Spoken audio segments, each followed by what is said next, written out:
ယနေ့1389ခုနှစ်တဘောရလာပြီပါတမောက်ခါရောနေ့ဒီနေ့နေ့စဉ်နေ့တိုင်းဆက်ဆက်မပြတ်ကျင်းပပြုလုပ်အပ်သောဥယျာဉ်ပရိယတ်စာတင်တိုင်းကြီးနဲ့ဥယျာဉ်ပရိယတ်စာတင်တိုင်းတိုက်ခွဲများဤဥဆောင်တည်ထောင်သူကျေးဇူးတော်ရှင်အဓိပတိဆရာတော်ဘုရားကြီးဤကိုယ်တော်ကျေးဇူးတော်တို့ကိုအာရုံပြုပြီးတော့ဆရာတော်ဘုရားကြီးအားမွေးနေ့ဝိစာဒပူဇာအနေနဲ့ဒီနေ့လည်းပဲတက်တော်68နှစ်ပြည့်မွေးနေ့မှာအာနန္ဒတပည့်ချင်းငယ်သူတော်ကောင်းပေါင်းတို့ကနေပြီးတော့စာပေဖြင့်တနည်းအားဖြင့်ဓမ္မဖြင့်ကျေးဇူးဆက်ပူဇော်တဲ့ပွဲပဲဖြစ်ပါတယ်ဒါကြောင့်မို့ဒီကျေးဇူးဆက်ပူဇော်တဲ့ပွဲမှာနေ့စဉ်နေ့တိုင်းဆိုရင်ဒီလိုလိုခေတ်ကာလကောင်းစဉ်တော့ကဒီနေ့ဒီရဲ့ဒီချိန်ဆိုလို့ရှိရင်စာပေဟောပြောပွဲကျောင်းထဲမှာကျင်းပတယ်နေ့တော်တော်များများကျင်းပခဲ့ပါတယ်စာပေဟောပြောပွဲတွေကျင်းပခဲ့ပါတယ်နိုင်ငံတော်မှာနိုင်ငံနာမည်ကျော်ကြတဲ့လူပုဂ္ဂိုလ်များစိုင်းဆရာများရဟန်းပုဂ္ဂိုလ်စိုင်းဆရာများအဲ့ဒါတွေကိုဒီလိုစိတ်မှန်တာပြုပြီးတော့ရှင်ပြတော်တပည့်တော်တွေလောကကြီးနဲ့အဆက်တော်မပြတ်ရအောင်ဘုဒ္ဓရာကြီးနဲ့အဆက်တော်မပြတ်ရအောင်ဓမ္မစာပေတတ်တယ်မဟုတ်ဘဲနဲ့လောကရေးရရောနားလည်အောင်ဘုဒ္ဓရာရှိအောင်ခေတ်မီအောင်ပေါ့ခေတ်မီတယ်ဆိုတဲ့စကားလုံးကခေတ်ကောင်းကိုမိတော့ပြောတာနော်ကောင်းတဲ့ခေတ်ကိုမိတယ်လို့ပြောတာသိပ္ပံပညာရှင်တွေတိုးတက်နေတဲ့ရုပ်ဝတ္ထုတွေ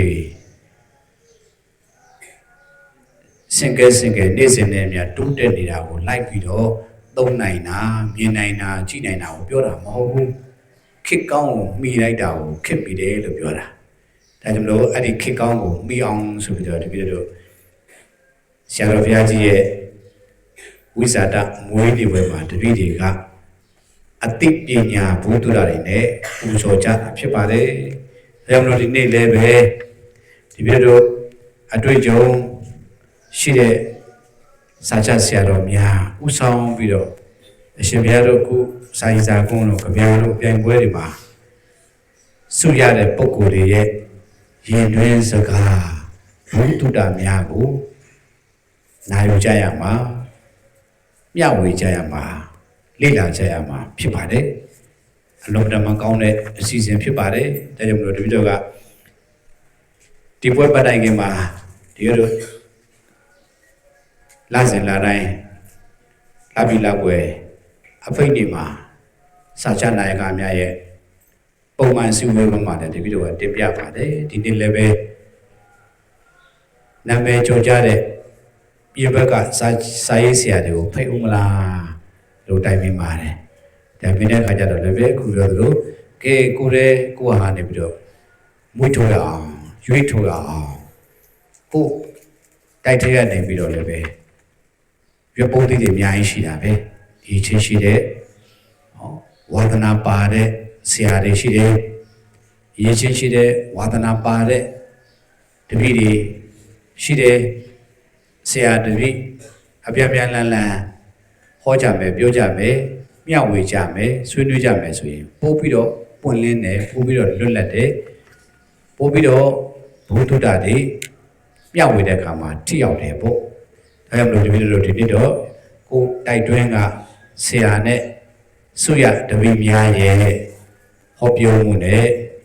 ဒီနေ့တင်ဆက်မှာဖြစ်ပါတယ်ဒါဟာလုံးဝကောင်းပါတယ်ကျေးဇူးတော်ရှင်ဥယျာဉ်တိုက်မကြီးနဲ့တိုက်ခွင့်များရဲ့ပဲ့ကန်ရှင်အဓိပတိဆရာတော်ဘုရားကြီးရဲ့ ဝိဇာလည်းပဲ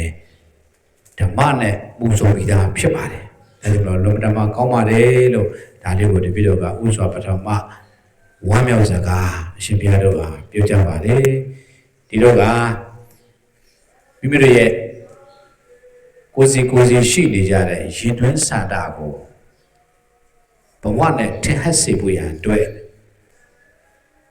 အရေးကြီးတာရမယ်လမ်းစဉ်ကျင့်သုံးရင်လိုက်နိုင်ရမယ်ကျင့်စဉ်များကိုသိထားဖို့တော့လိုအပ်ပါတယ်ဘာပဲဖြစ်ဖြစ်ကိုပြန်ပြီးငါဘာဖြစ်ချင်တယ်လဲဘာဖြစ်ချင်တယ်လဲဘာဖြစ်ချင်တယ်လဲလို့သူများကိုတော့မမေးရဘူးကိုမေးရမှာအမှန်တကယ်ကတော့ရံဖြစ်ပြီးဆိုမှမင်းဘာဖြစ်ချင်တယ်လဲမင်းဘယ်လိုဖြစ်ချင်တာလဲရံဖြစ်တဲ့ကမှတည်းကတော့အဲ့လိုတော့မေးတာတကယ်အဲ့လိုမမေးရဘူးကိုဝယ်မေးမှာသူများကိုမေးရင်အန်တယ်များတယ်ဟော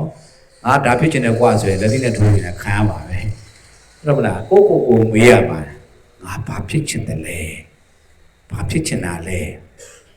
ဘာမှမဖြစ်ချင်ဘူးဆိုလို့ရှိရင်တော့အဲ့ဒီပုဂ္ဂိုလ်ဟာ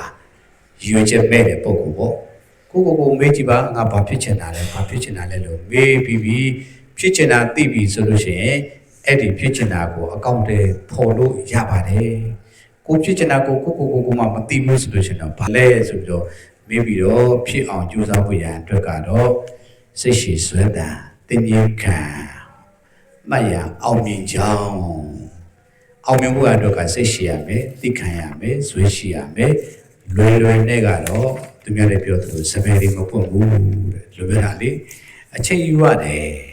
ဟောလွယ်နဲ့ကတော့မရဘူးဘယ်ရမှမရဘူးဟောဘယ်ရမှလွယ်ရတယ်ဆိုတာမရှိဘူးလွယ်ရတဲ့ရာဟုကလည်းတန်ဖိုး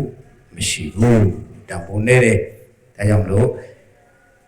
အဲ့ဒီအကြောင်းအရာကိုဒီနေ့အရှင်ဘုရားတို့အားလုံး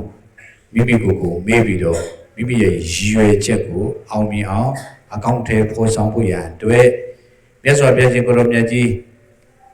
ဒီနေ့တဘောရလာပြီနေမှာဩဝါဒပါတိမောက်နော်အခါတော်နေ့လို့ဒီလိုတတ်မှတ်ထားကြတယ်ပေါ့ဩဝါဒပါတိမောက်အခါတော်နေ့တို့အပြင်ပြောမယ်ဆိုရင်တော့ဩဝါဒပေးတဲ့နေ့ပဲနော်ဩဝါဒပေးတဲ့နေ့ပဲပုံမှန်နေတဲ့ဆိုလို့ရှိရင်ဒီဘိက္ခုပါတိမောက်တွေဥပ္ပပြုတဲ့ဟာတွေအစတော့မရှိဘူးပေါ့ဩဝါဒတွေပေးပြီးတော့ပြီးသွားတာပဲဟောအဲ့တော့ဒီနေ့ကဩဝါဒတွေကိုပေးတဲ့နေ့အဲ့ဒီဩဝါဒတွေမှာအားလုံးကြားပူချကြတဲ့အတိုင်းပဲတပ္ပပပတအာကရဏကုတလတုပတံပရာသစိတ်တပရိယောတပနံဣတဗုဒ္ဓနာသာသနာအဲ့ဒါလေးပဲမကောင်းမှုရှောင်းကောင်းမှုဆောင်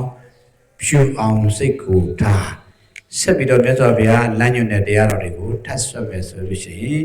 အဲ့ဒီမှာထပ်ဖြစ်မယ်ဆိုရင်မကောင်းမှုရှောင်းကောင်းမှုဆောင်ဖြူအောင်စိတ်ကိုထားပြုပြောတွေးလျင်တတိရှင်ဆင်ခြင်ဉာဏ်ရှိသွားလုံးလနှင့်ဆွဲမလျှော့ဝဲအမြဲတင်းထားအရာရာတွင်အသုံးဝင်အောင်မြင်ကြောင်းတရားကဲဥစွာပထမကိုဖြစ်ချင်တာဘာလဲဆိုတော့ဖြစ်အောင်သိအောင်ရင်လုပ်ပါမကောင်းမှုအကုသိုလ်တွေကိုရှောင်ကိုယ့်ရဲ့ရည်ရွယ်ချက်ကိုအထောက်ပံ့ဖြစ်စေမှုရန်အတွက်ကုသိုလ်ကောင်းမှုကိုရနိုင်သမျှလို့မိမိရဲ့စိတ်ကလေးကိုညှဉ်းနှံစေမဲ့အကုသိုလ်တွေကိုပယ်ရှားစိတ်ရဲ့အငြိကြီးတွေကိုပယ်ရှားပြီးတော့ကုသိုလ်များဖြင့်ဖြူစင်အောင်လုပ်ပြီးပြီဆိုလို့ရှိရင်မိမိရဲ့အောင်မြင်မှုကိုအနောက်ရှက်ဖြစ်စေမဲ့အပြုဆိုတဲ့ကာယကံမှုအပြော့ဆိုတဲ့ဝစီကံမှုအတွေ့ဆိုတဲ့မနောကံမှုဒါတွေကိုရှင်းကျင်နဲ့ပြောတဲ့အချိန်လားလုပ်တဲ့အချိန်လားတွေးတဲ့အချိန်လားဒါတွေကိုဆင်ခြင်ပြီးတော့ပြောတဲ့မှာပြောလုပ်တဲ့မှာလုပ်တွေးတဲ့မှာတွေး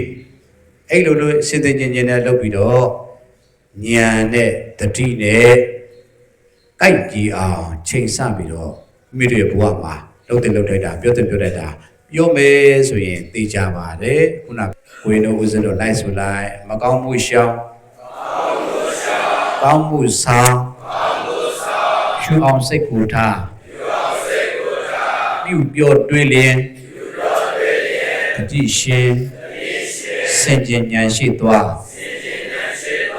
လုံးလနှင့်ဇွဲမ မလျှော့ပဲအမြဲတင်းတင်းထားအရာရာတွင်အသုံးဝင်အောင်မြင်ကြောင်းတရားဘုအောင်မြင်အောင်ဆောင်ရွက်နိုင်ကြပါစေလို့စန္ဒပြုဆုတောင်းရင်းနဲ့တပည့်တော်ရဲ့အဖွန်ဩဝါဒကိုဒီမှာပဲညွှန်ချုပ်လိုက်ပါတယ်